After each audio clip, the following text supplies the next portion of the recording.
your sake alone. I left my dear old father, my country and my home. I left my dear old mother to weep and to mourn. I am a rebel soldier and far from my home. It's grape shot and musket and the cannon lumber loud. There's many a mangled body, the blanket for their shroud. There's many a mangled body left on the fields alone. I am a rebel soldier and far from my home. Okay, folks, here we are this morning on this 11th day of December, 2020. Things are moving fast in this world.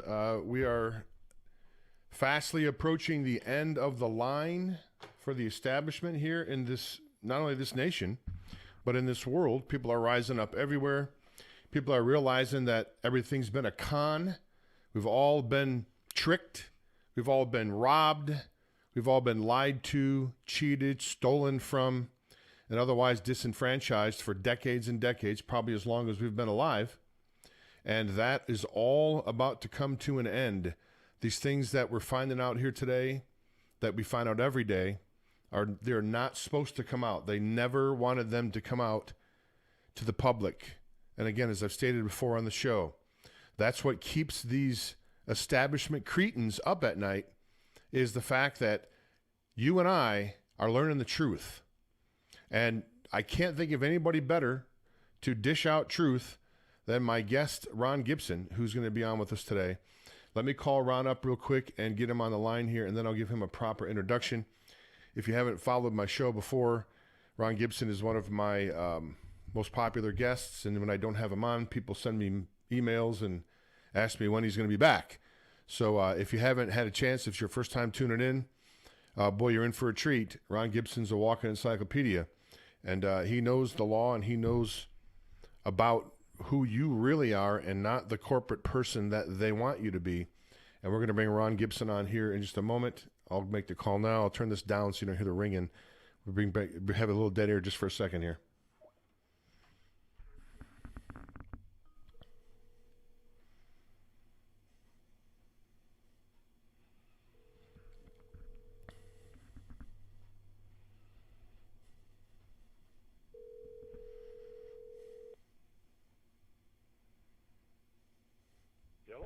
Hi, Ron. This is Jim calling from Northwest Liberty News. You're live on the air, sir. Good morning. How are you? Good morning, Jim. How are you doing? I'm great, Ron. Always good to have you here. Let me go over your bio real quick and give you a proper introduction, and then we will, as they say, get down to business. I'm delighted once again to be joined by Ron Gibson. Ron is a former U.S. Marine and Vietnam veteran who currently works as a professional consultant, counselor at law, with over 48 years of experience on the subject of land patents, mining law, right-of-way, contracts, water rights, and constitutional law. Ron was raised on a ranch in southern Oregon, and his education is in engineering and constitutional law. Having a cattle, ranching, and mineral background has helped him to tackle many of the issues facing rural America today. Ron has several gold and industrial mineral projects in the western U.S. He currently serves as vice president of the Southwest Oregon Mining Association and is the chairman of the Jefferson Mining District located in southern Oregon. A licensed pilot, Ron has designed a helicopter and is the inventor of 2 environmental cleanup products. Additionally, he's also involved in turbine engines, marine boat power plants, and turbine propulsion projects for helicopters and airplanes. His love of history and lifelong experience in cattle and horses has also served him well in his land, hay, alfalfa, and high-quality beef operations. In his spare time, Ron enjoys collectible auto restoration, raising quarter horses and paint horses, flying and teaching classes on constitutional law, mining law, and land patents. And Ron Gibson, I brought this up before. How in the world, my friend, do you have spare time? In your spare time? What kind of spare time would you possibly have? You're on the phone all day helping people. You're bringing cases before the proper jurisdictions. And geez, Ron, do you have time to do all that other stuff? Do you have time to fly and do all that stuff still, or are you just too darn busy? Well, I haven't had much time to do that lately because of my schedule change and whatever. I had no idea that my law stuff would take off like it did, because that's one of the subject matters that I wanted to share with your listeners here this morning, and that has to do with land titles, land patents. And in my simple view, it's a fantastic subject. It has tremendous meaning and in-depth. It is protected by the Constitution and treaty law, etc. So, but to kind of answer your question, Jim, I don't have a lot of extra time.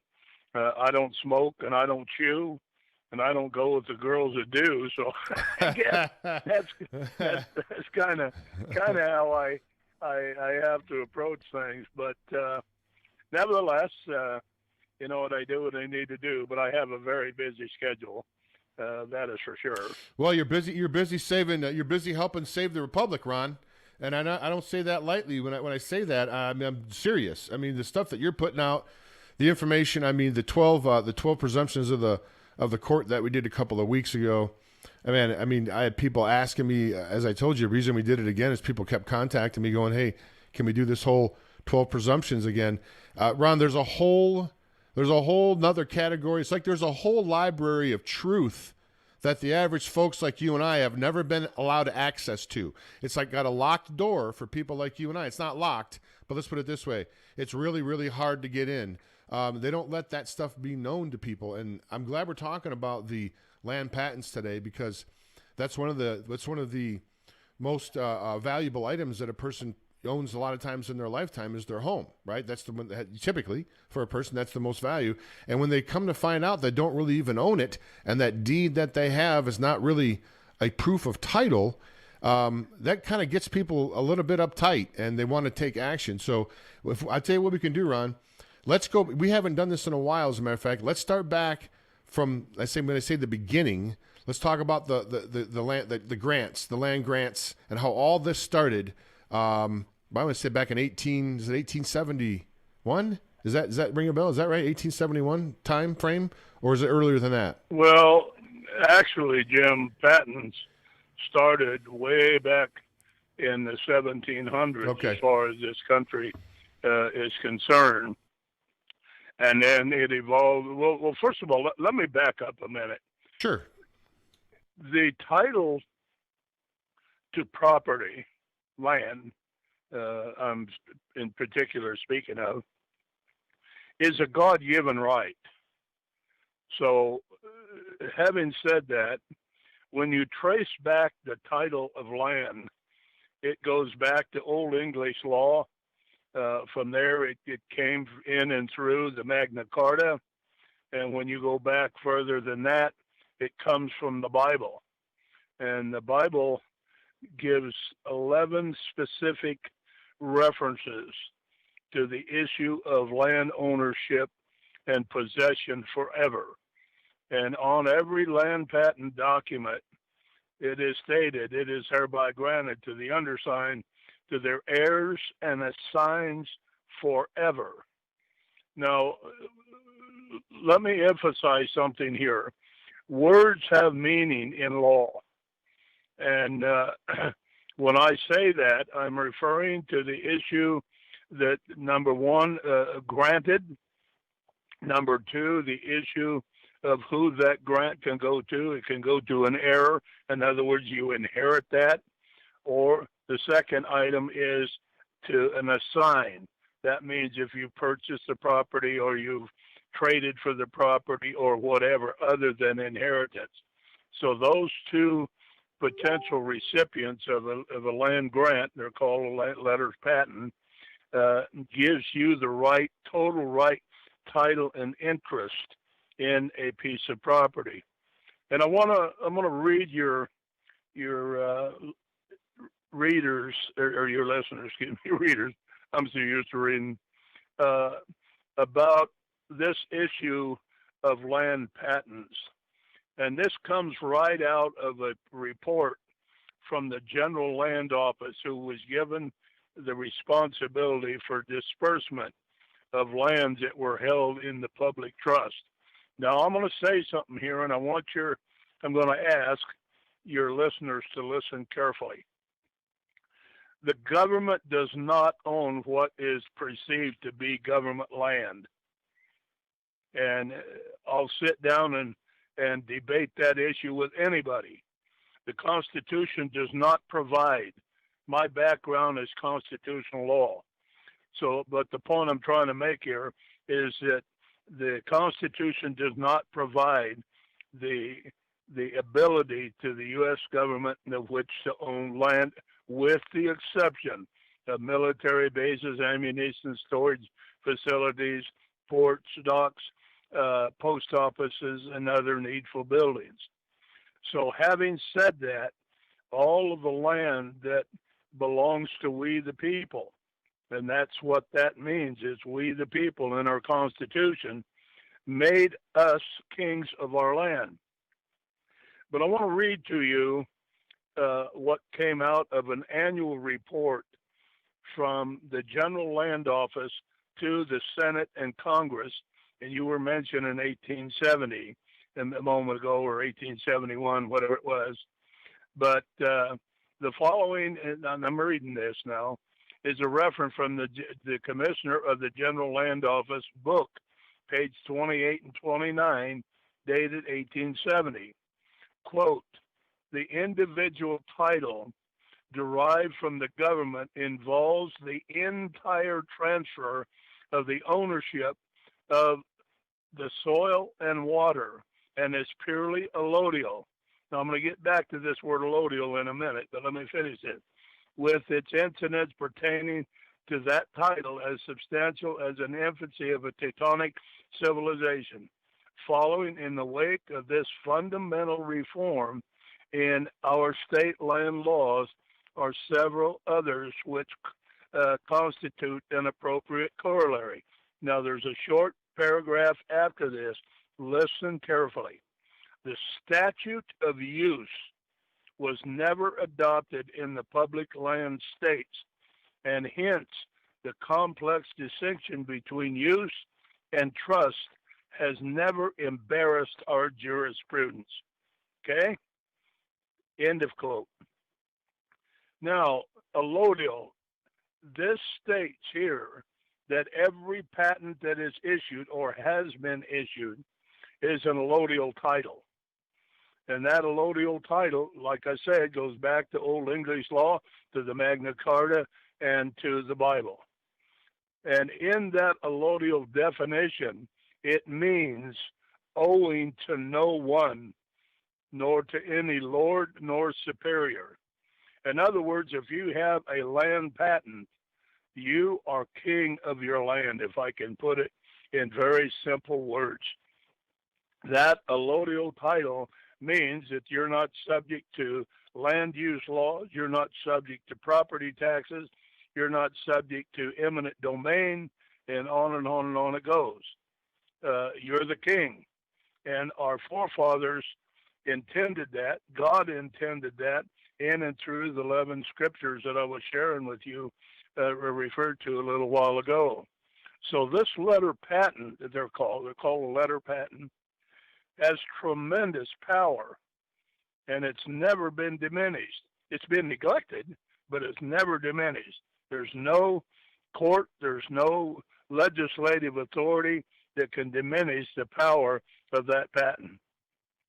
So having said that, after the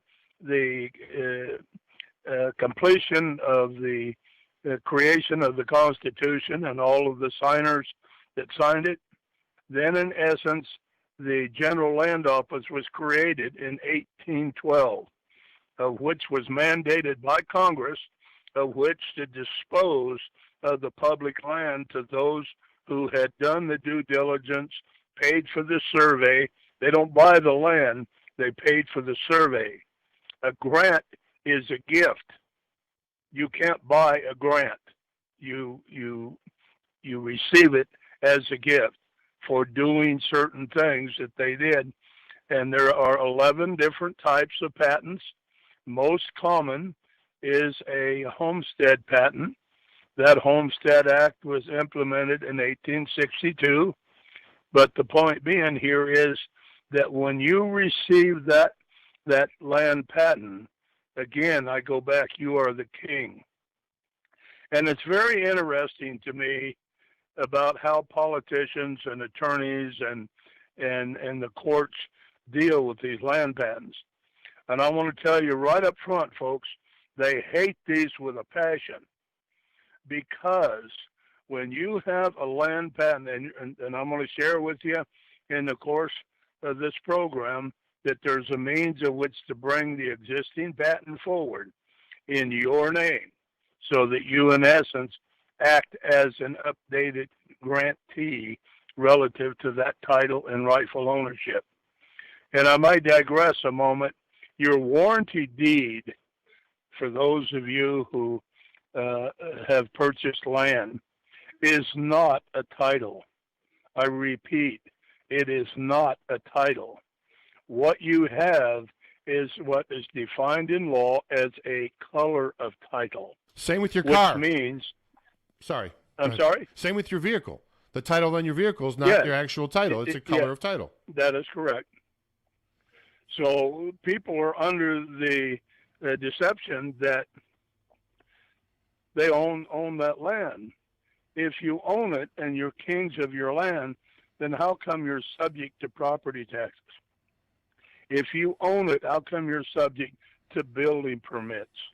If you own it, how come you're subject to land use, any and all land use regulations? Yeah, I hope you're getting my point. Yeah, well, here. they claim it's for the greater, the betterment of the community. But you know, for the greater, the betterment of the community still removes your personal property rights, right? This isn't just because you want to, benefit the community doesn't mean that you should lose your rights. You know, let the community take care of itself. Don't trample your rights to do that, in a sense. That is true. Each and every one of us have a moral and civic responsibility to take care of us, ourselves, and our property and our actions. And therefore, we don't need somebody else to come along, whatever. And I've had attorneys argue with me and say, well, you know, what if you got a $500,000 home, a guy buys a piece of property next to you, and then, you know, he puts up this old rickety shack. And I said, the law has provision for that. And it's called a tort claim. A tort, when you hear the word tort in law in a legal proceeding, what it means is damage. If you feel that you have been damaged by that, then our court system and our laws allow you to file a tort claim, and you have to bring your evidence and prove that you have been damaged. And let me give you an example, a little bit of a sidebar example. But you're driving down the highway, and you're going 76 miles an hour, and the speed limit is 70. And I'm just picking a number because it varies a little bit from state to state.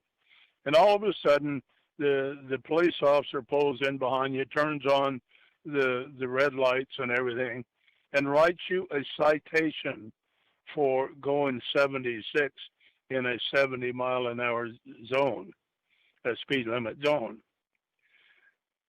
The question in law that has to be asked here, who is the injured party? See, that's the problem with statutes and codes. That's right. They are not law. Go ahead, Jim. No, that's right. You're absolutely right. And I'm going to go back to saying, Ron, he shouldn't even turn the flashers on unless it's an emergency. You traveling 5 miles an hour over the speed limit is not an emergency where they even have to turn their flashers on. I mean, the whole thing, like you're absolutely right, Ron. Where's the victim? If you run a stop sign and the cop pulls you over, point to the victim. Well, the victim's the state. No, the victim can't be the state. This is not a person. It's a corporation, for crying out loud. I mean, yeah, you bring up a great point, and I try to tell people that if you're going to be committed of a crime or written a citation, it's really designed for when they write you a ticket and give you a fine. Correct me if I'm wrong, Ron. Isn't the original intention to compensate the person that had damaged that you had damaged? You run into a guy's fence and you knock down his fence. The cop writes you a ticket, and that money goes to help pay for the guy to pay for his fence. It's not supposed to go into the general fund of the police office. Well, I don't want to go too far down this road. I'm just trying to, pardon me, excuse me, give your listeners an example. In other words, who is damaged? And there are very particular definitions of damage. So, but getting back to the patent issue, is that that patent cannot be liened, it cannot be foreclosed on, and it cannot be taken. You cannot be evicted off of your off of a patented piece of property by law. Uh, I want your listeners, if they happen to have a pen of some of the protective covenants of the land patent. Number one, land patents in their creation and their protective covenants is protected by the Constitution itself, first and foremost, because the patent is issued out of the Constitution. Article 4, Section 3, Clause 2. The second issue that it is protected is by treaty law. Patents are protected by treaties. Article 6, Clause 2. Patents are protected by the Fifth Amendment, which they can't take any property without just compensation. Patents are protected by Article 1, Section 10, Clause 1. And in that particular statute, there are three very pertinent elements that the states cannot legislate. And I want to share those with you because they're important. Number one, it says there that the states cannot legislate a bill of attainder. And I'll explain what a bill of attainder is in a little bit. The second item that the state cannot legislate by constitutional restriction is that they cannot legislate an ex post facto law. And the third one is that the state cannot legislate any means of legislation that impairs the obligation of contract. Now, let's go back to the General Land Office, and you say you were the one applying for a patent. That once that patent is issued and signed by the president, that is a forever contract. Forever. Okay? And I'm looking at my watch, and I don't see that forever is up yet. Well, you got a question. Yeah, it must be. That's good. Hey, forever. I didn't know it was forever. And you can hand it down to your families as well. Well, we got a question, Ron, and it's probably a good chance to review this. You had mentioned where the land patent sort of turned into the warranty deed. When did that happen? When did people? How did that take place without people? But don't you think if people knew that, they would be up in arms that their actual land patent title was now replaced by a color of law title? How did that happen, Ron? When did that come about? If we could just circle back real quick and then pick back up from here. Very good question, and I'm glad whoever asked that question. But before I do, or in the process of answering that, I need to give just a short history. When the land patents were issued and that individual conveyed that to the next person in the chain of title, in other words, as an owner, you're the second owner, third owner, fourth owner, et cetera, that contract, that being the patent, was passed to the new recipient of that letter's patent. And then when he decided to dispose of that land, it went to the third party and to the fourth party and the fifth party. That way, every holder of that could prove that, in fact, he had an allodial title and that he owned the land lock, stock, and barrel, if I can put it in that context. He had all rights, title, and interest is the legal terms that we use. And then along comes devious people, of which unfortunately there's all too many of them. Congress implemented unlawfully what's called the Administrative Procedures Act. And that was consummated on June 11th, 1940, I think in 1946, if my memory serves me correctly, which totally changed our government. And it set aside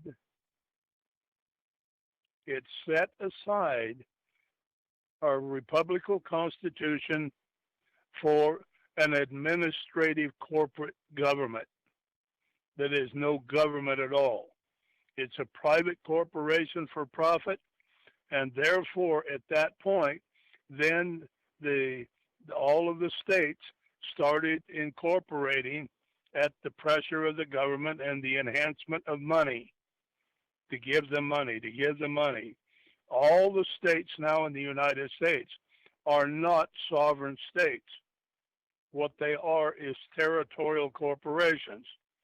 Now, I don't know if you folks understand, but that is a tremendous problem because the state has no sovereignty. And where does the sovereignty come from? It comes from you and I, the people created by God. We create government, we create laws, and sovereigns are not subject to laws. They're the creators of it.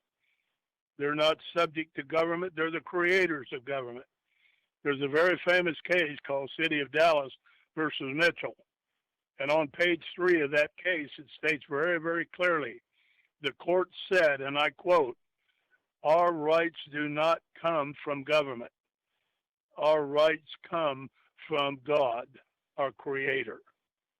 And we are not subject to those rules and regulations unless we volunteer to be subject to those rules and regulations." Did you catch the language there, folks? Yeah. Unless you volunteer. But we have been so dumbed down and so indoctrinated that people don't know what their rights are, let alone how to defend them anymore. Ron, we're going to take a quick commercial. We're going to take a quick commercial break here. I want to ask you a quick question though before we go. Before we go to commercial, you've heard stories of farmers that have farmed the land their whole life. They bequeath the farmland to their posterity, their offspring, and the government comes in and taxes them for so much that they have to close their farm down and they can't even farm anymore. You've heard that happen over and over again. That should never happen to a person that is a free human being. Is that accurate, Ron? That is correct. It violates the intent of Congress. And I'll get in. Are we going to break? Yeah, we're going to go to break. You want to get into that on the other side? You want to just go on the other side of break? Yeah, okay. yeah, because it takes a little bit. Go ahead. Okay, I'm going to go ahead. I'm going to put you on hold here, Ron. I'm going to go ahead and spin this couple of commercials up, and I'll be back in a minute here with Ron Gibson, the one and only Ron Gibson, constitutional lawyer. I'll be back after these brief messages here on Northwest Liberty News. If you like classic cars, exceptional service, and a money-back guarantee, then the Corner Shop in beautiful downtown Kalispell is the place for you. Whether it's an oil change, engine diagnostic, suspension work, or brakes all around, the Corner Shop has you covered. With expert technicians and a free consultation on all services, you can't go wrong with the Corner Shop. Did I mention the classic cars? While you're waiting for your expert service to be performed, take a stroll through the showroom to see Kalispell's smoothest collection of classic cars. The Corner Shop is conveniently located at 1212 South Main, just south of the courthouse. The Corner Shop is open Monday through Friday from 8 a.m. till 5 p.m., so drop by for an appointment or call 755-7777. That's 755-7777. The Corner Shop, Kalispell's full-service auto repair facility.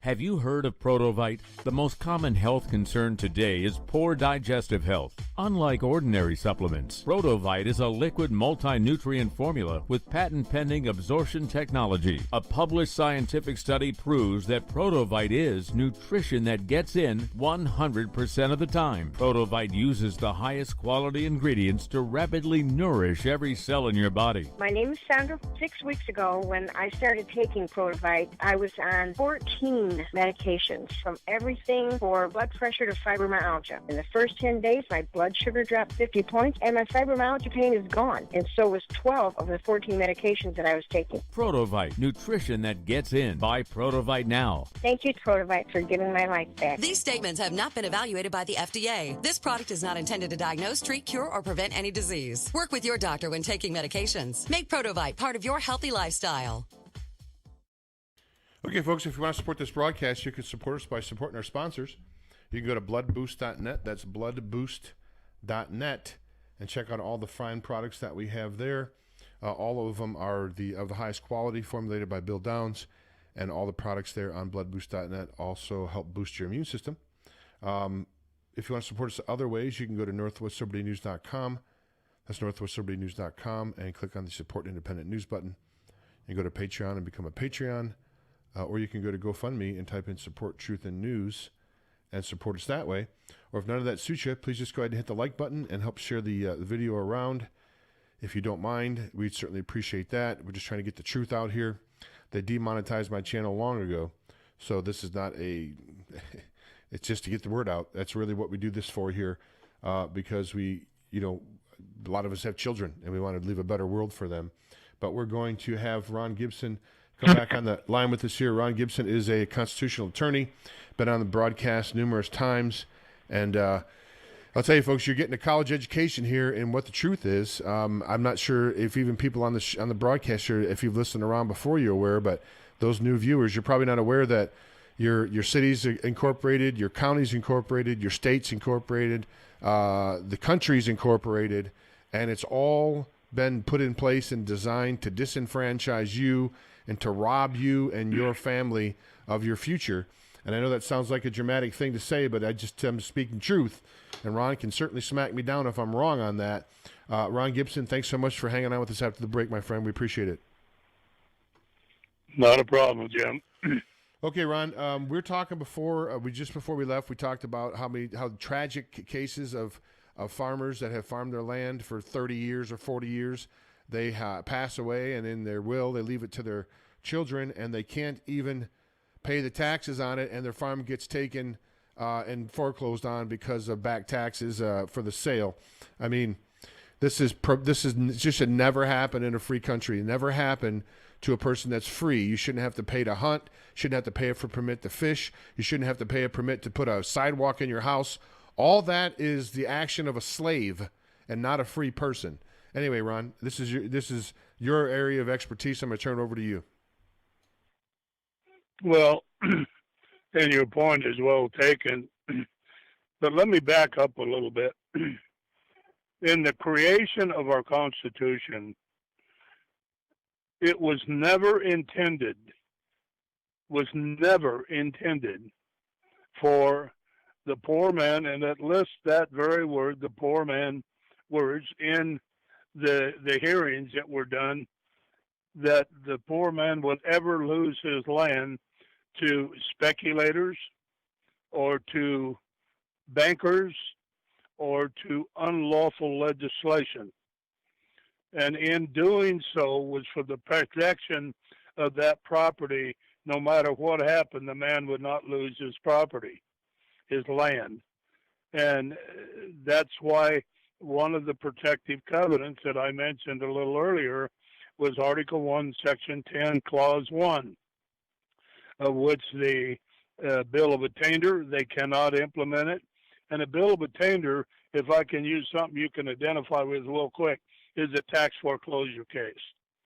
You don't get the benefit of a protective covenant, that being a trial before a jury, to where you can present your evidence to the contrary of the claim that you owe taxes, that Congress said you never were to owe taxes on that patented land.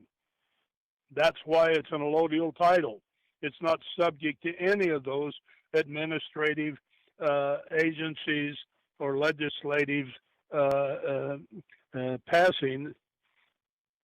So what you have is now they put an ad in the newspaper and said, you owe this tax, you pay it, or we're going to take your property.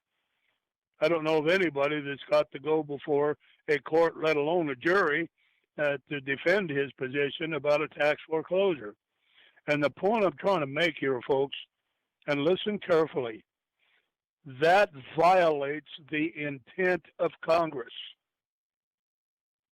It violates the intent of Congress. Patented land was an allodial title, which all patents are, as I read to you early on in the program, were never to be taxed. It's a contradiction of legal standing and authority and jurisdiction.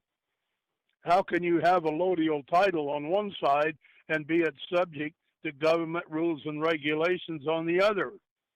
I mean, that's an oxymoron if I ever heard one. Well, Ron, we got a question that comes that has been brought up before.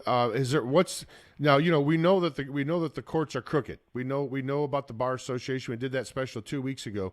How does the court feel about the land patent title, about the allodial title? Are they honoring it?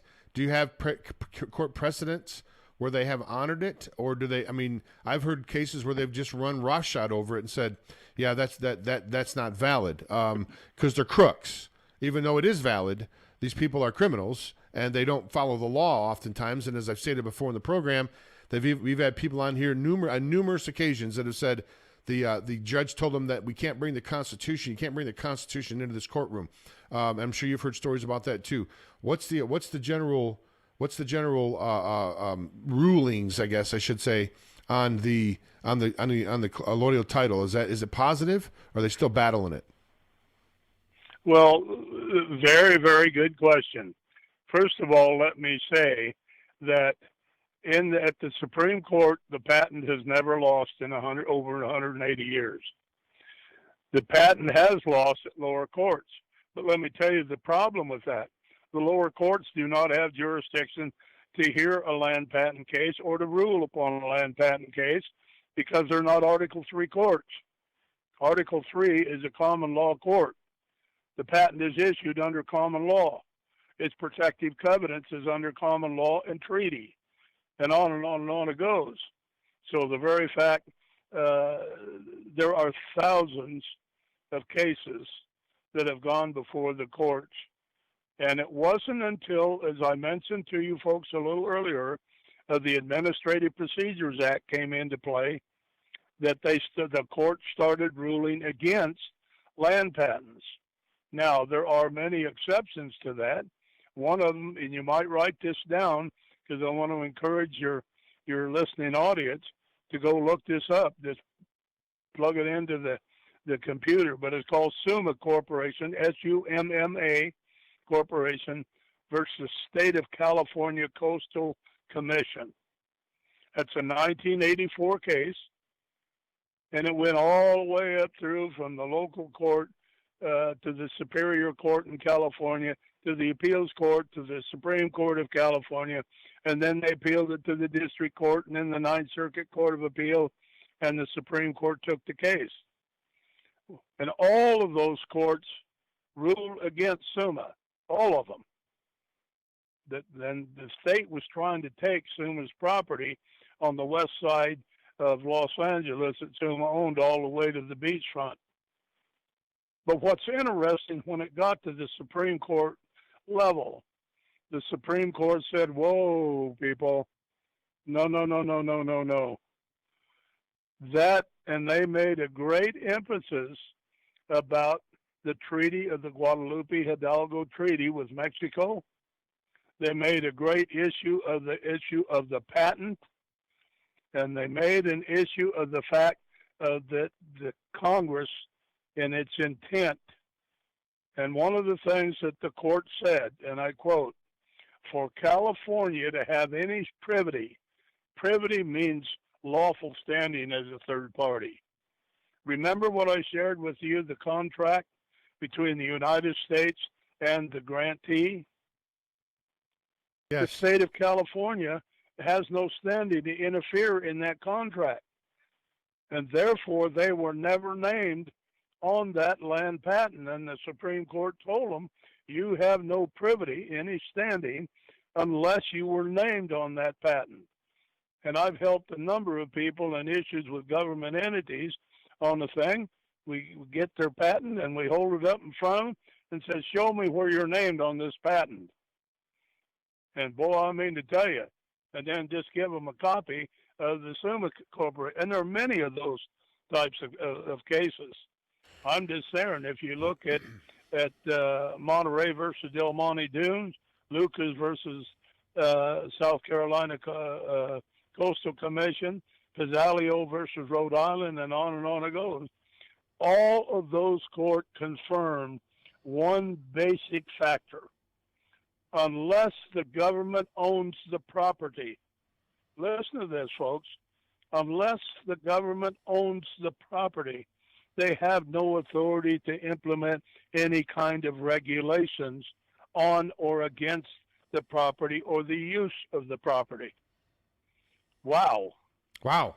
That kind of spells it out, doesn't it? Well, it sure does. And again, you take your warranty deed even though it's a color of title, the state is not named on that warranty deed.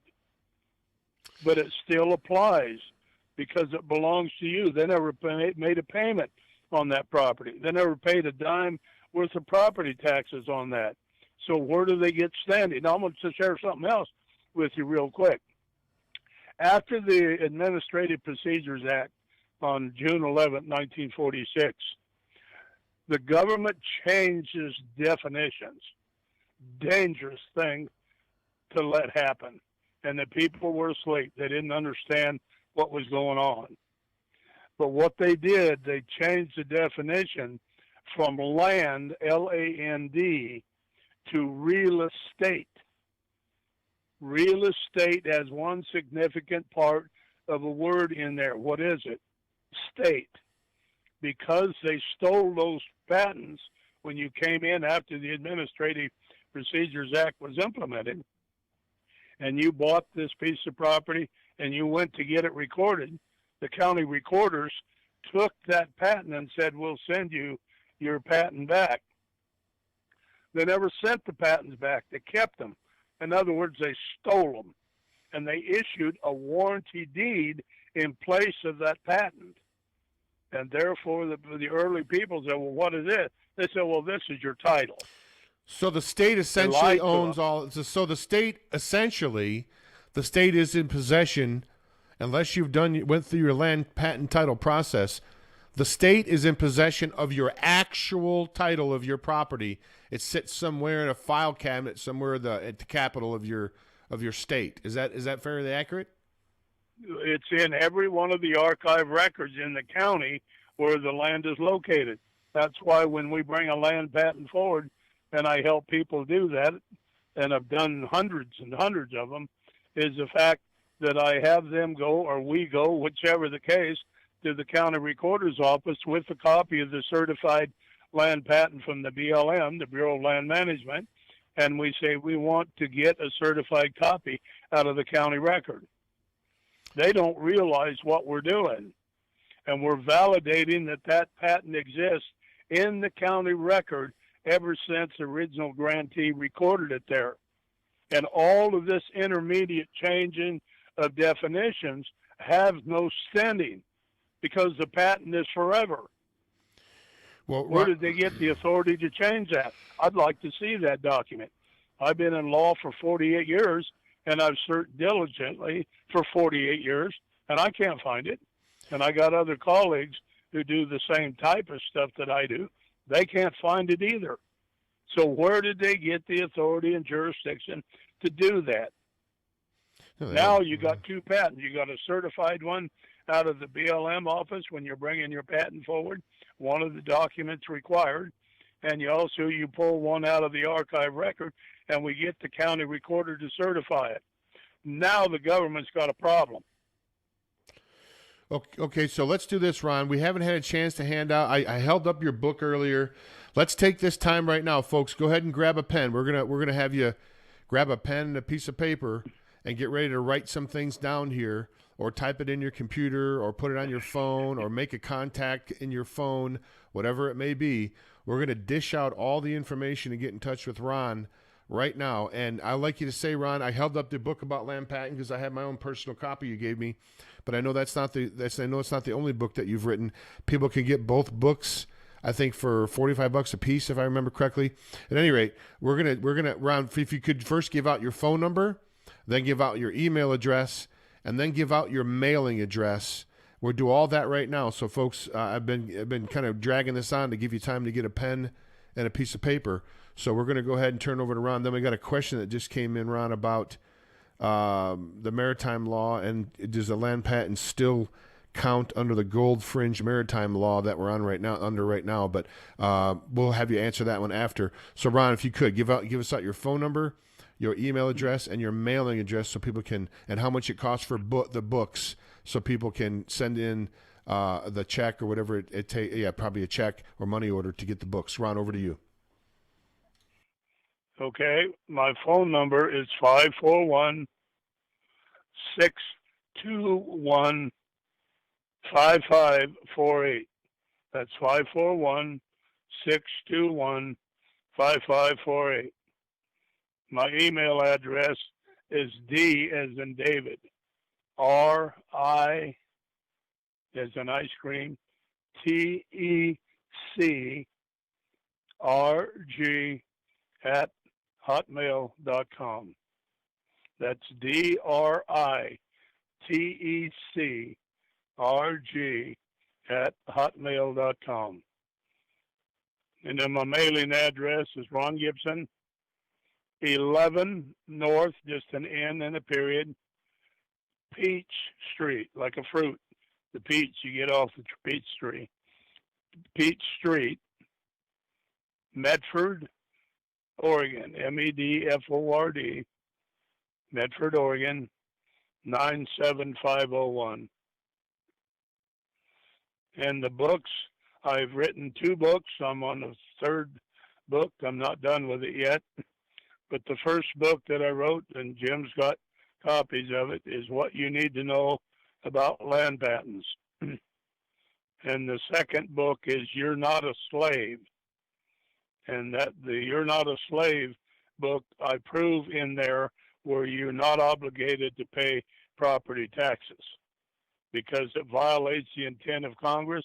It violates the constitutional protected covenant on patented land, and on and on and on it goes. There are a whole lot of reasons. And those are you're not to pay taxes. Those are $45 each, Ron? Yes, I'm sorry. Yeah, they're $45 each. You can send me a check or a money order. Let me know what you want. Or I have a PayPal account, and my email address accesses that account. Okay. Okay, excellent. Okay, Ron, so we got a question that came in here. It says, in the event that we are under maritime law where there are gold fringes on the American flag or martial law, can we still get a land patent title, and will it be honored? That's the question, Ron. Well, first of all, lawfully, we're not under maritime law. Maritime law is for the sea. Maritime law is primarily to govern international trade.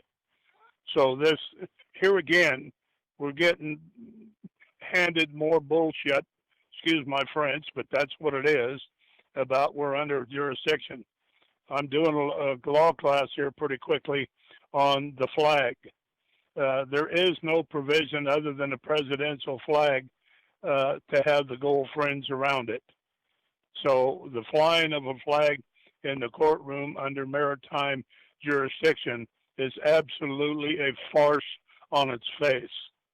It has no lawful authority to use that flag. The flag is an interesting subject matter, and it's quite in-depth. And the military has written a very lengthy definition and explanation about what flag is to be used where. And on the land, we're on the land. We're not on the sea. Once you get out past the shoreline, now the maritime flag comes into effect because it's maritime. That has to do with the sea, water, if you please. So anyway, I guess that's all I have to say on that for the time being. So I guess my follow-up question would be to that, Ron. Even though don't have authority, I do see them. I see those orange fringe flags on land often. I see them often on land. I've seen them sometimes even when President Trump is talking. He's got sometimes those flags. Is that meaningless? I mean, as far as it just happens to be a flag with the fringe on it. It doesn't have any lawful authority. Is what you're saying? It's a flag with the fringe on it. Essentially, is that what you're saying?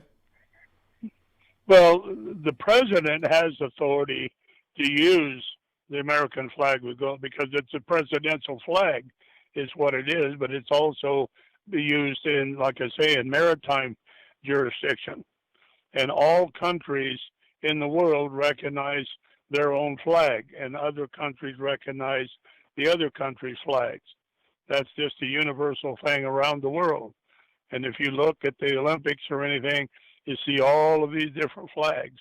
Well, that signifies by who you are. On ships, or to fly a flag to identify whose jurisdiction is relative to that vessel.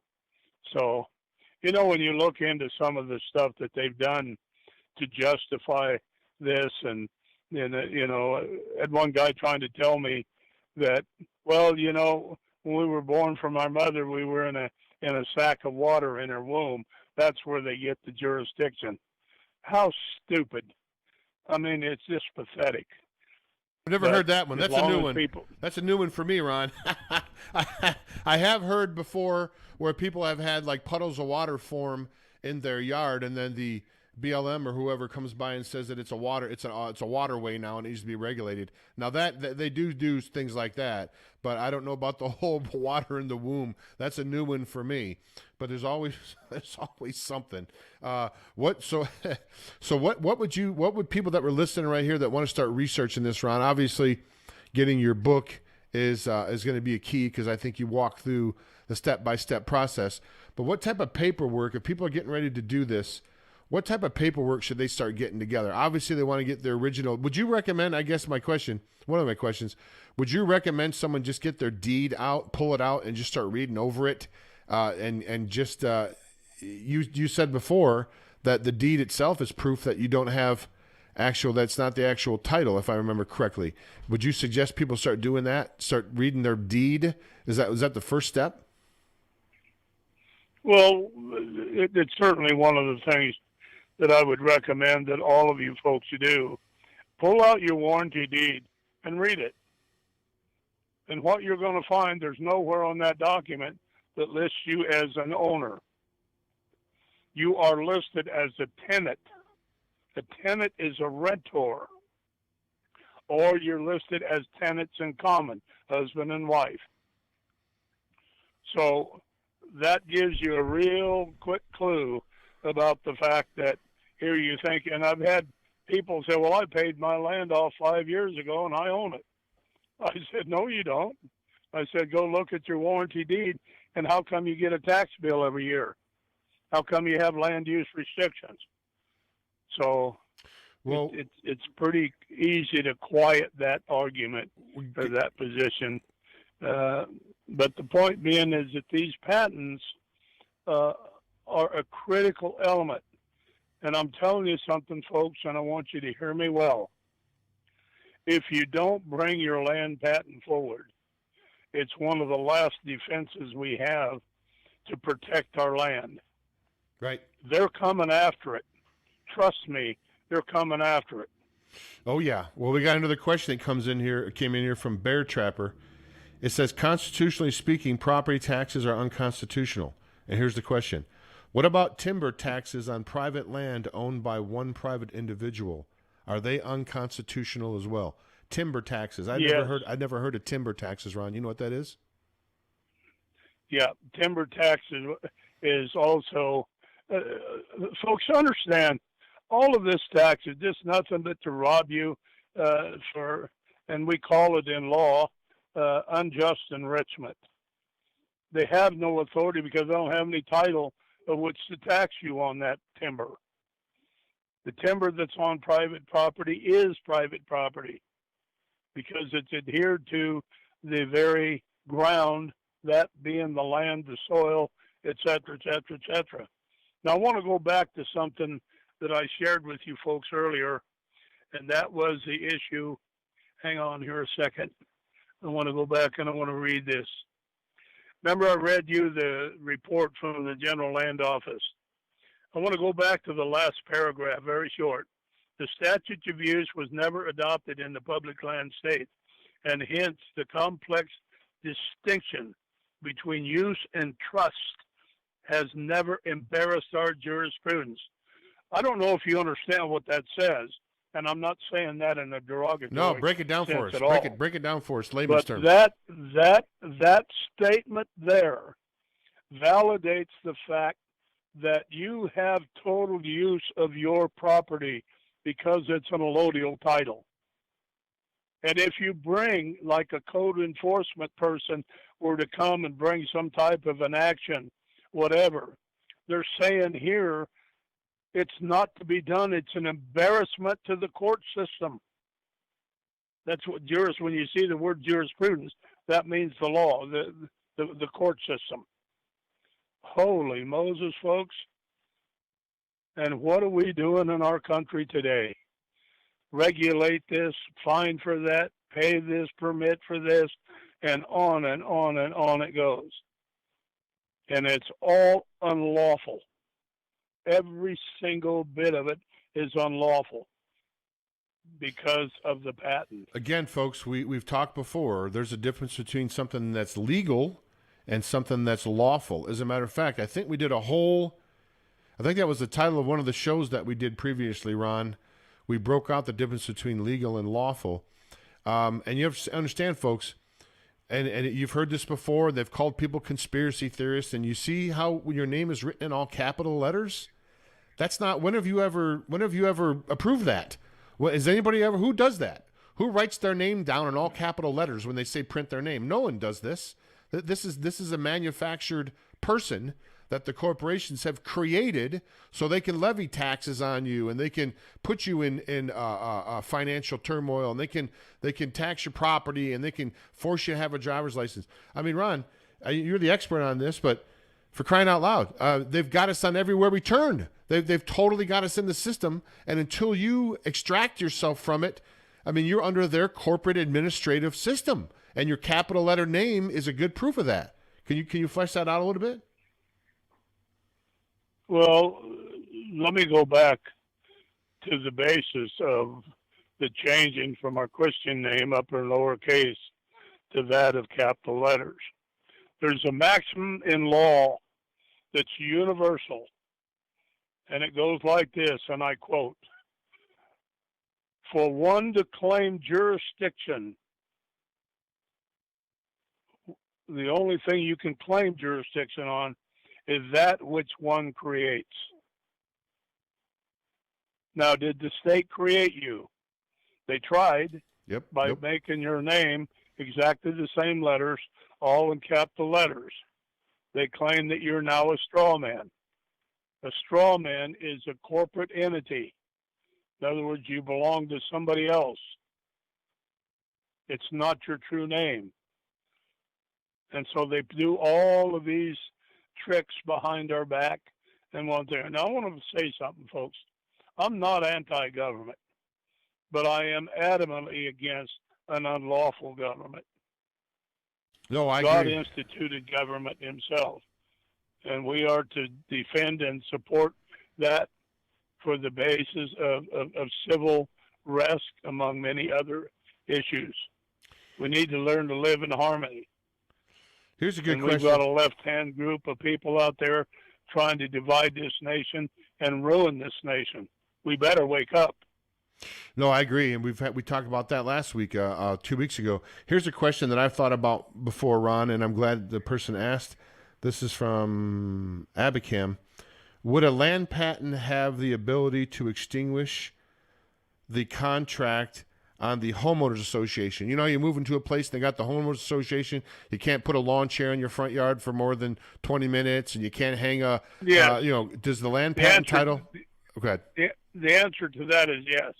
But what you have to do if you're under the homeowners association, You signed up for that. You signed your name.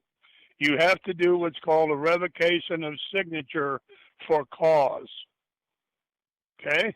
A revocation of signature for cause that backs you Right. out of that will back you out of your homeowners association responsibilities. That's correct. Now you do that That's correct. after you get your land patent titles Yes. certified, or Yes. before? After. Okay.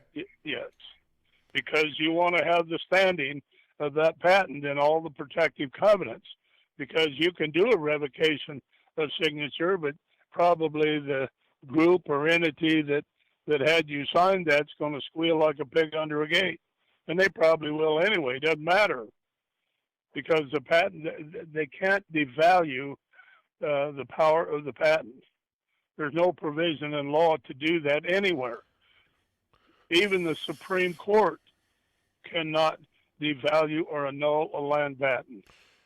Folks, if you're listening to what Ron's saying, what he's really saying is you really need, if you own your property, you really need to get the land patent, because it affords you so many additional protections. It sounds like to me, Ron, I mean, that's got to be, if you're a landowner, and you know what, and this is, we have Ron here on the show to give out information. It's not to promote his stuff, although we do, because I've known Ron for years and it's all gold. It's all solid gold.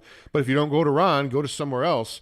But you've got to get your land patent, Ron. Is that, if you're a homeowner, would that be the first thing you'd work on in 2021, is immediately start getting the land patent, or would you start working on it even before the end of the year?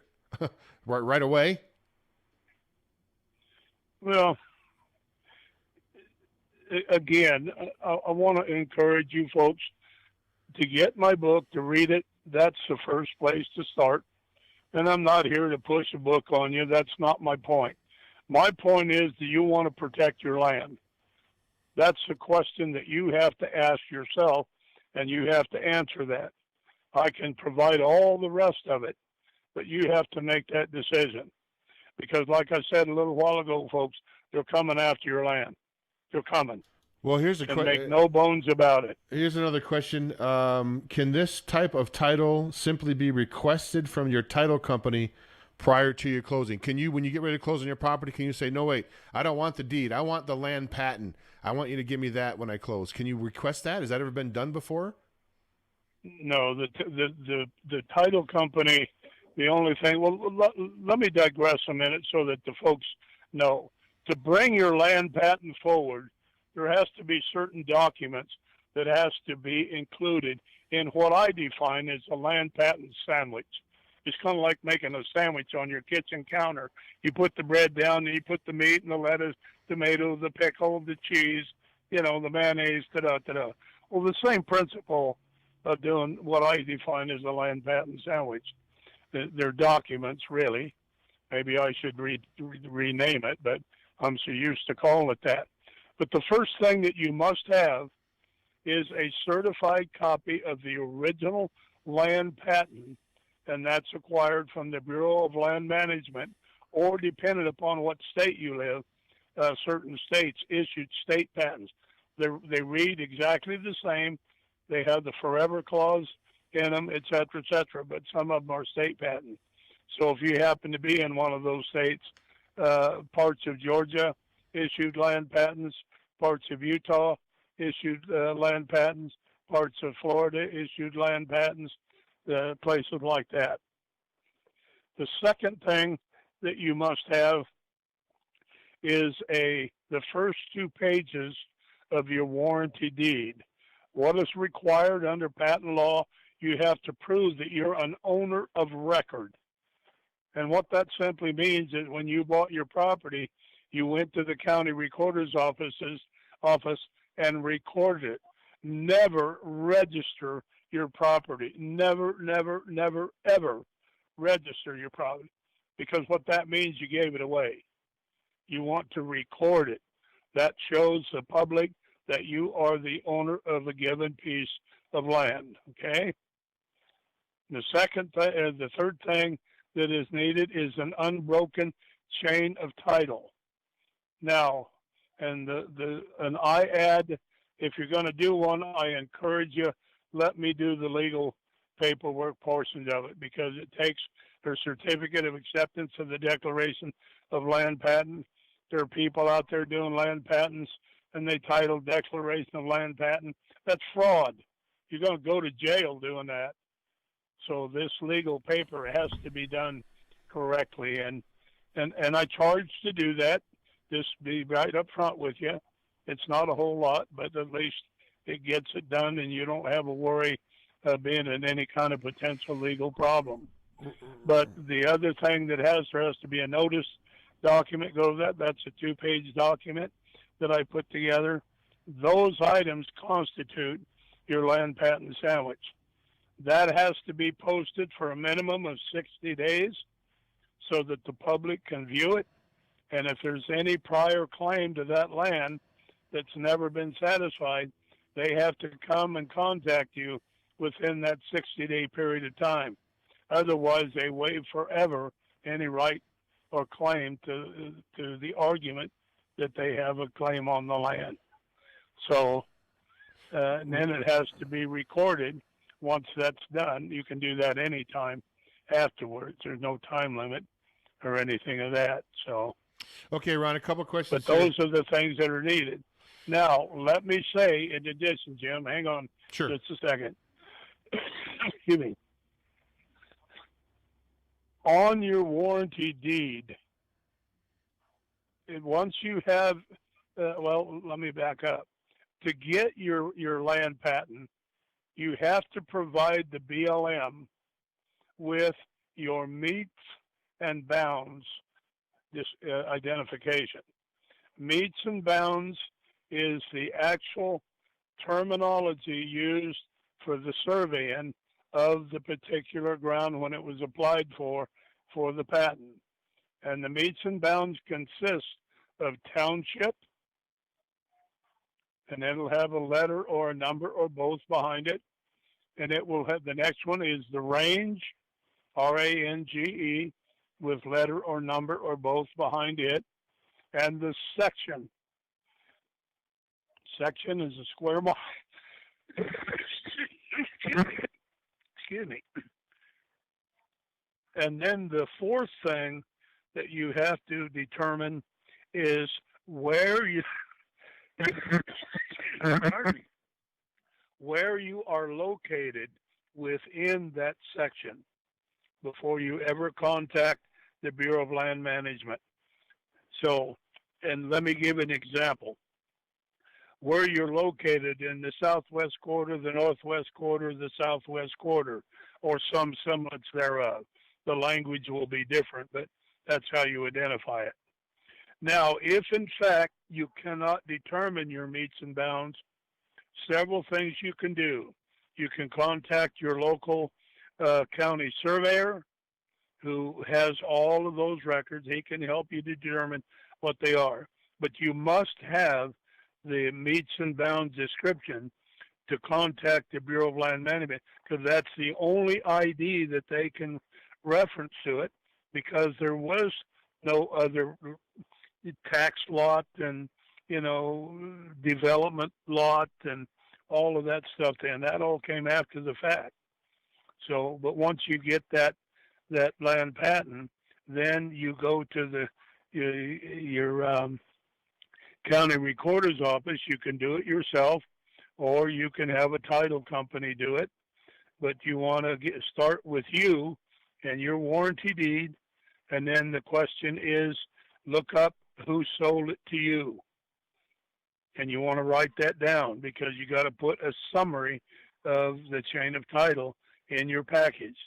Then you go to the man that sold it, or the entity that sold it, to the man that sold it to you. And you have to work your way backwards. And the reason being, if you get the patent and you try to start from there, you don't know who he sold it to. How are you going to find that answer? You can't. So the only way you can do that is to go backwards. Then when you put your summary together, then you just reverse it, and it'll say U.S. land patent, put the number, and then who he sold it to. And you reference your chain of title to put that. And then you come down on the left column on a sheet of paper, Word document or tablet, whatever you want to use, is always the seller. And then the little word to, T-O, sold to, and then the next column over is the buyer. And then the last column is the year of which that took place. You don't have to have the month and the date, but just the year. And you go down, and your name should be on the very bottom of that. That is your summary of chain of title. I have to have that to put the document together. Patent law is very specific how to bring this forward. Now, if you're of question about what I'm saying about there's a very famous case called Hooper versus Scheimer, Scheimer. They state in there, it's a United States Supreme Court case, that you have a right to bring the land patent forward in your name by virtue of your chain of title. That is one critical element. If you can show that your property goes back to that original grantee and that original patent, now you're home free. Nobody now can change or challenge that on the basis that you don't have lawful standing of which to bring it forward. And I do hundreds of. And then you can not only do, when you have the title like that, it also secures the property for your offspring, right? I mean, for your posterity. It is it's in your family at that point. I mean, you own it. Your family owns it, and you can hand it down to your children without having to pay big tax liens and everything like that, like we were talking about before. Is that accurate? That is correct. Okay, we've got a question from looks like from Canada. Have you ever worked with anybody in Canada, or is there? I know it's probably a uniquely American thing, but maybe not. Have you ever done any work with getting anybody's land patented in Canada? Is that even a possibility, Ron? Yeah, absolutely. Canada has what they're called crown patents in Canada.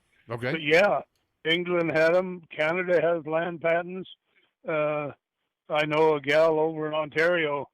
Boy, I mean to tell you, that gal's sharper than a two-edged sword about land patents, and very dear friend of mine. So, anyway, okay, good to know. The answer to the question is yes. Okay, and then this works in every state, right? You can work in every state. If someone from Hawaii wants Yes. to get their land patented, you can help them from Hawaii. It doesn't matter, or New York, in all points between, right?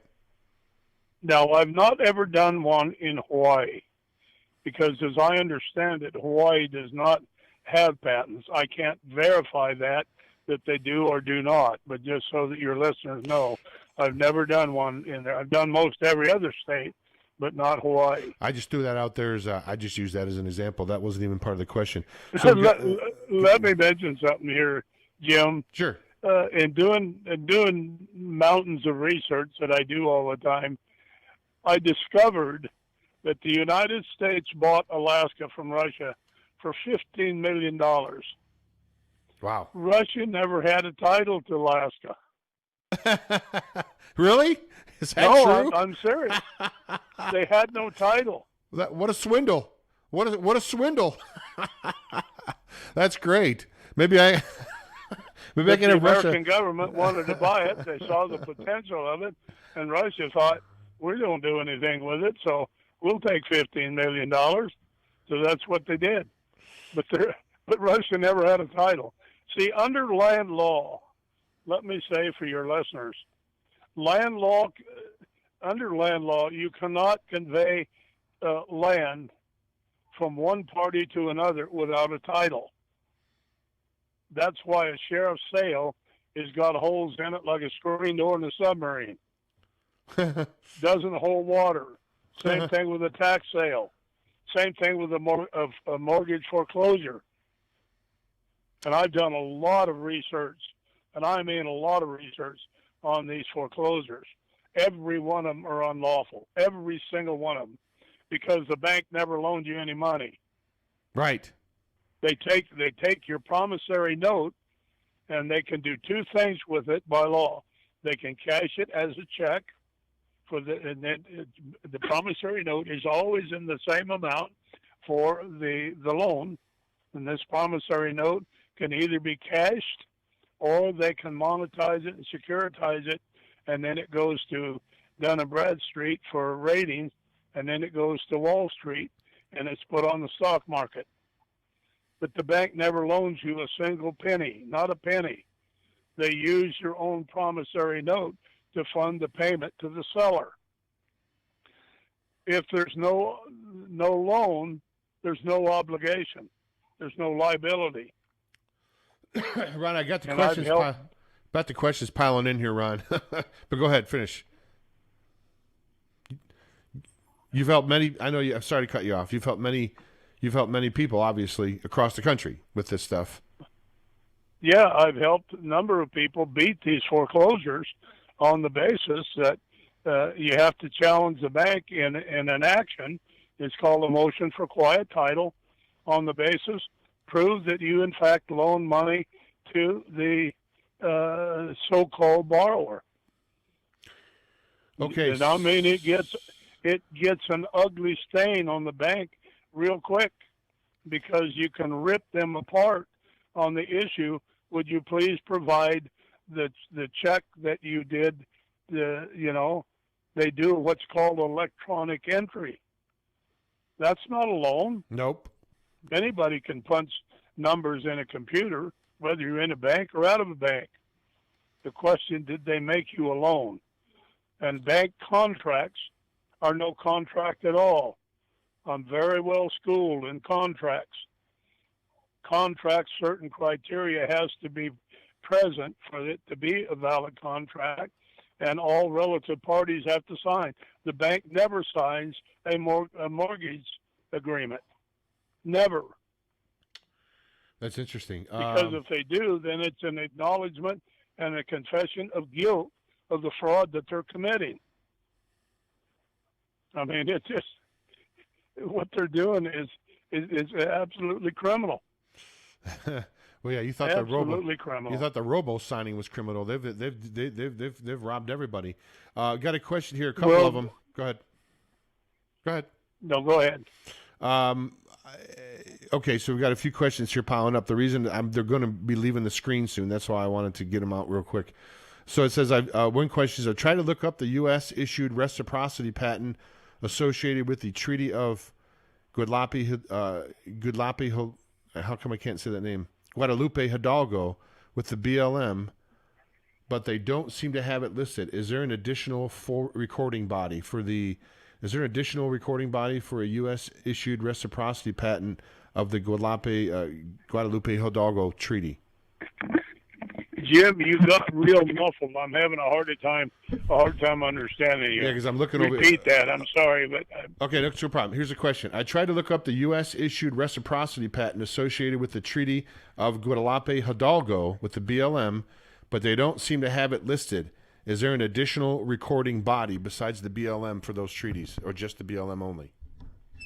Well, if the question that I would ask back, in what county are you talking about? Are you in Arizona or California? That county recorder's office will have a copy of that, but you kind of have to have something to go by, because the BLM is supposed to have all of the land, or copies of the land records. So, but remember, for those of you who are in California or Arizona, under the Guadalupe Hidalgo Treaty, there were huge Mexican land grants that were issued.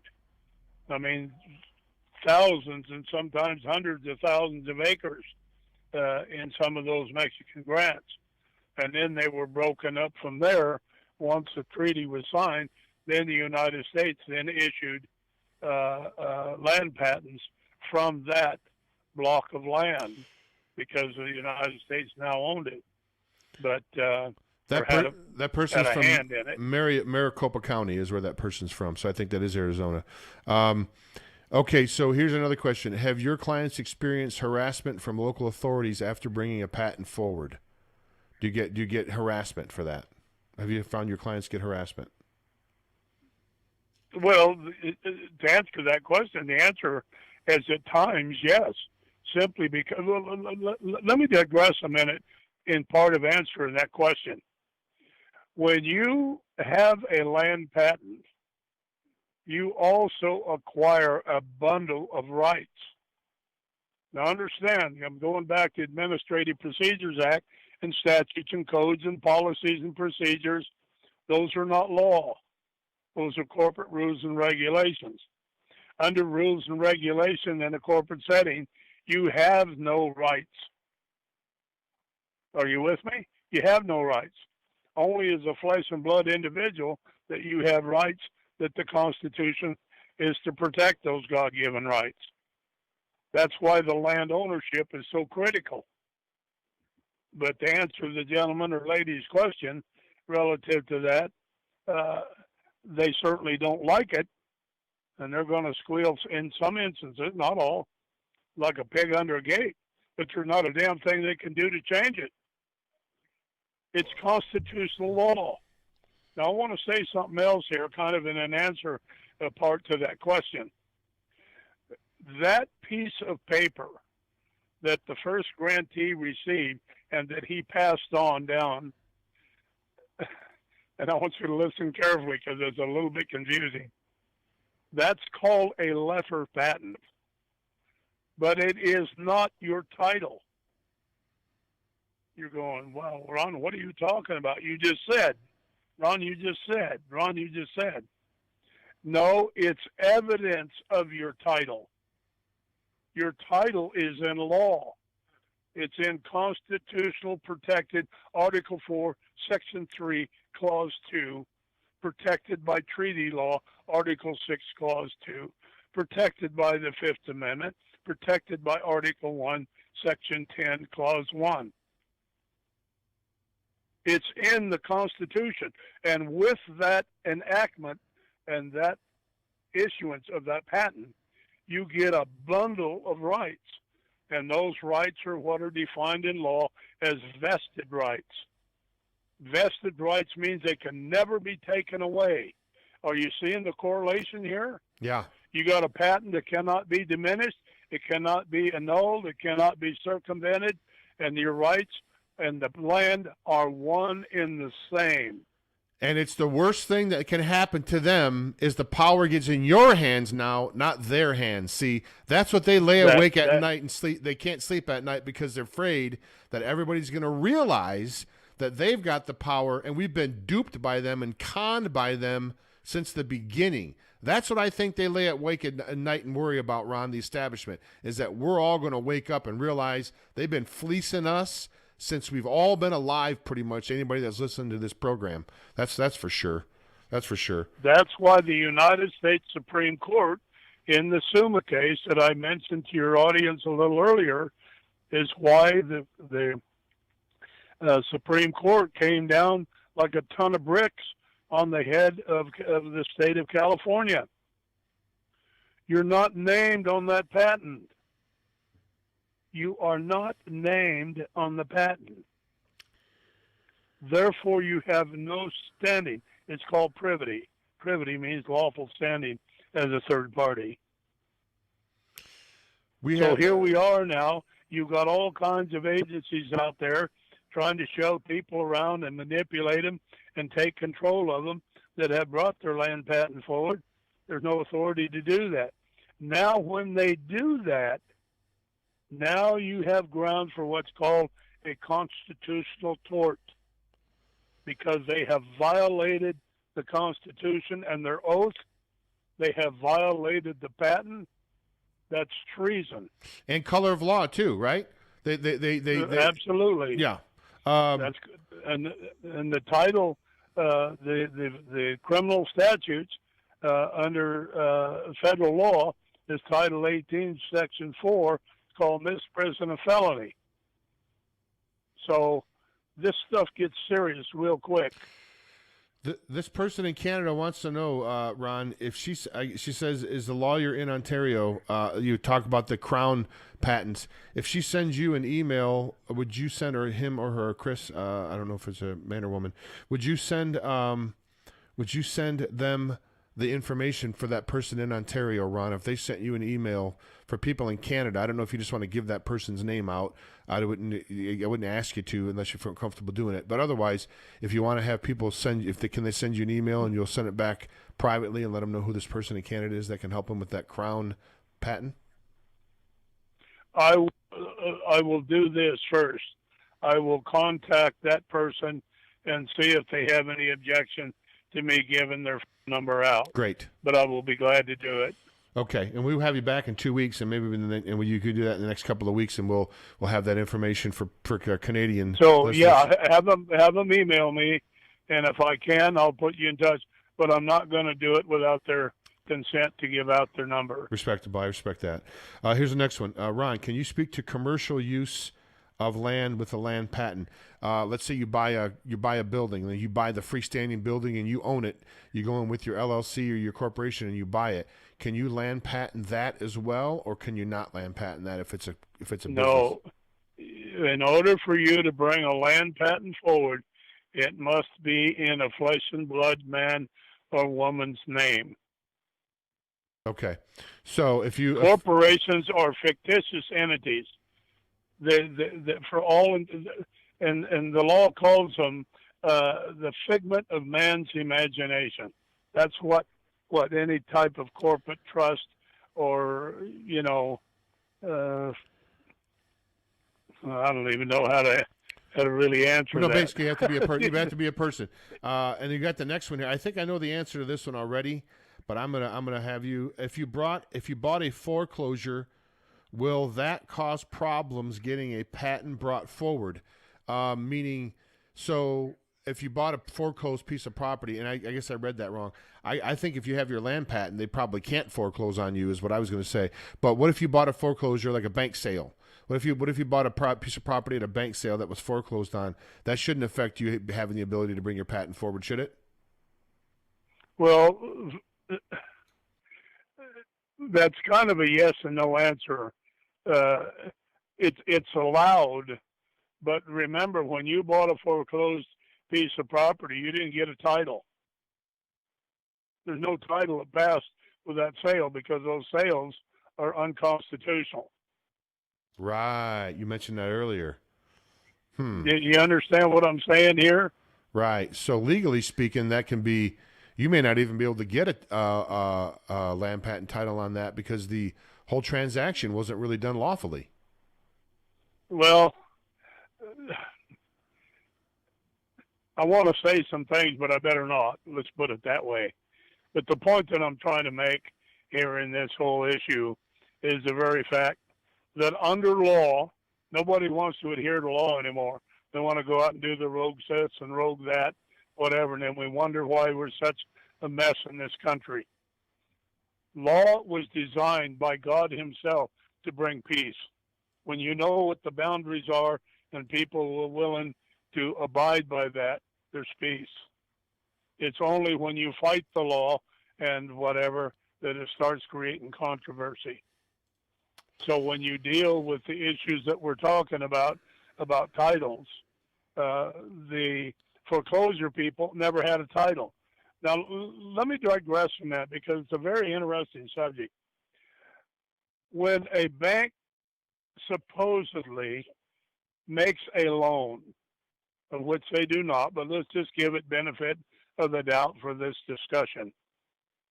All that they have done is lend money to a borrower with an agreed amount of interest over a given time frame. There is nowhere, and I repeat, there is nowhere and anywhere to where they have the authority to convert that mortgage to a title. And only with the title could they do a foreclosure. They don't have a title. They can never get a title. Because they're not a person. All of this because they're not a person. This foreclosure stuff. Go ahead. Because they're not a person. They can't get a title because they're not a person. They're not a flesh and blood person. They're a bank. Well, even setting that aside, the bank never had a title. My question, Jim, is this. Where did the bank acquire a title? The only paperwork that they have of with any authority or jurisdiction, if in fact it has that, but give it benefit of the doubt. Where did they get a title? Well, do you collateralize? Is there a way that is there some sort of a where that's a that property is collateral against that loan that they can call it in? Is that the loophole they try to use? Well, that's what they use, but it's not lawful. There's no title. So, I've challenged judges and prosecutors and attorneys on this, and they look at me like a deer in the headlight. I said, "Where's your title? Where's the authority for you to do what you're doing?" Well, the state statutes say. I said, "No, statutes can't affect the patent. Where's your title?" They don't have a title. They can't get a title. The only title there is, as I shared all the way through this radio program this morning, is the very fact that it's got to come in and through the patent. That's the only title there is. So none of these foreclosures are lawful? None of these people that get their houses foreclosed on by the bank, you're telling me that these are all done unlawfully, each and every one of them? Every single one of them. There isn't a lawful loan out there. What a scam. Not one. The people have been scammed and lied to and betrayed beyond measure. Unbelievable. Jeez, man.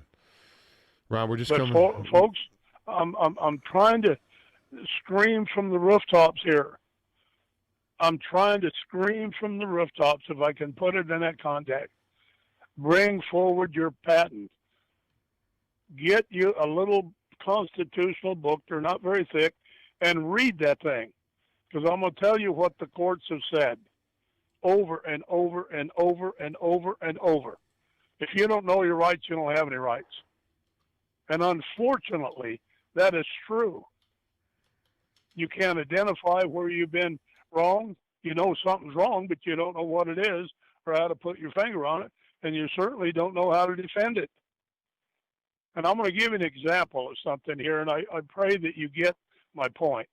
You can take a copy of a Constitution of the United States and lay it on the table or the counter, wherever you want to put your mind. And you can go about your daily business for the next 100 years. And that Constitution and what it means is worthless until you pick it up, open up the cover, and start reading it, and then applying what that Constitution says and learn what it means. Ron, we're just coming to the end of the program. That's why you have no rights. Nobody wants to read a Constitution. They'll watch CNN faithfully every night for the rest of their life. Unbelievable to me. No, I understand, man. Unbelievable. And we didn't even touched on before how many people are just got these slave rags on. They just don't understand that the other adults don't have the right to tell you what to do, and they don't understand that. But we're hopefully they're becoming more and more educated with people like yourself and other people out there that are trying to get the word out. Ron, I'm going to give out your phone number again here before we let you go one more time. It's 541-621-5548. That's 541-621-5548. And here's Ron's address. If you want to order his book, they're $45 a piece. There's two books. The one is the land patent title book that I've held up here numerous times on the show already in front of the camera. I'll hold it up one more time. Here is the land patent title book right there. What you need to know about land patents from Ron Gibson. And the other book is called You Are Not a Slave. And if you want those books, send check or money order for $45 a piece to Ron Gibson, 11 North Peach Street, Medford, Oregon, 07501.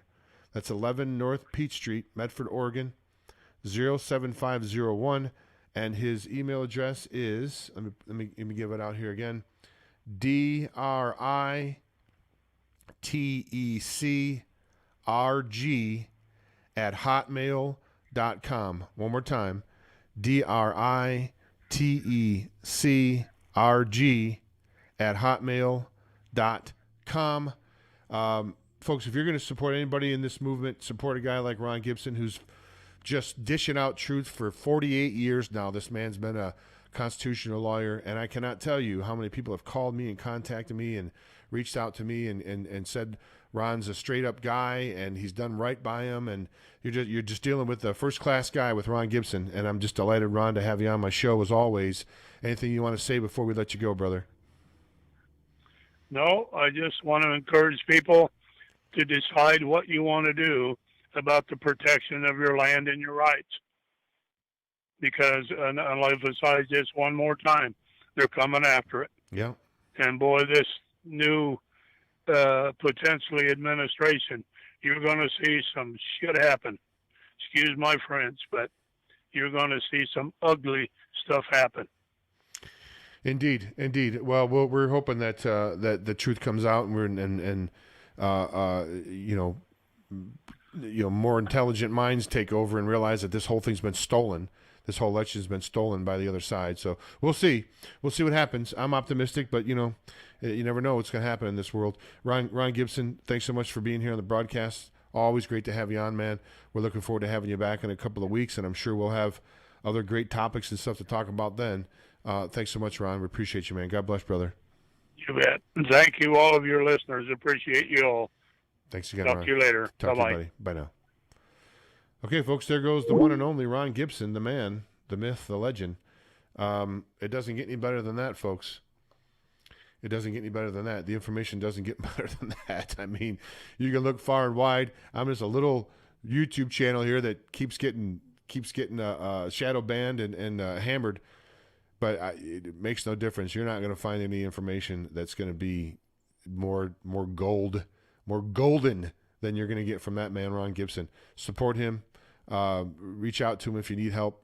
Call his number. You can call him on the phone. He may not be answering it right away because he gets a lot of calls, but he will get back to you. Send him an email. Pick up his books and support him. So we appreciate you looking in here on the show today. If you want to support this program, you can go to northwestlibertynews.com and click on the Support Independent News button. Also, do some writing for MontanaDailyGazette.com and Montana Gazette Radio, which is what we do on when we have Montana-type stuff. But we certainly appreciate you looking in here. Please support this program. Support Patriots. If it's not this program, find somebody out there that's putting out truth and support them. Because truth is the only thing we have left, folks, is in the world of lies.